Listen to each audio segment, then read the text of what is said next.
to the next class, another pre-final. This is for KZ2 Masters, brought to you by GoPro. On board with Snow Mooney, one of the regulars here in the KZ2 class and the Masters, more so now with Mark Lane and Steve Brown. And those three have been sort of top of the timesheets right throughout the weekend so far, with Lane the top qualifier from Brown and Mooney.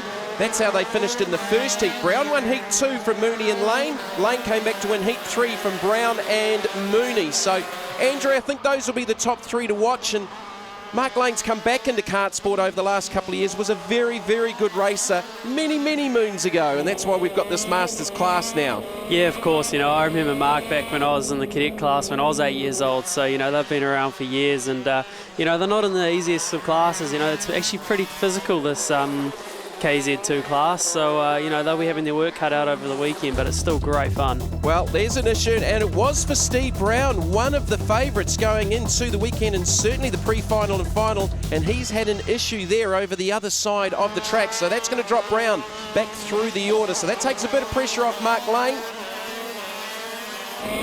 On board with Mooney again in the third position. That's a good demonstration of the speed these things actually have, and they actually are very fast through the corners as well, so some of the times they pull off are pretty awesome, really.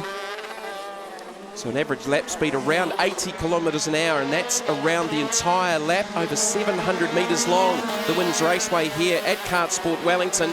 And that feels even faster when you're sitting that low to the ground, I'll tell you that much. So the battle for second, Snow Mooney battling there with Brett Hollander in the 84. Mooney launches up the inside, nice clean pass, he gets it out through the other side, and the chase is on. Can he hunt down Mark Lane? He's going to run out of laps though. Snow Mooney in the BRM chassis, number 25. Lane looks to have this covered. Brett Hollander back there in the third position. Mark Wheeler fourth. Steve Brown's fought his way back up to the fifth position.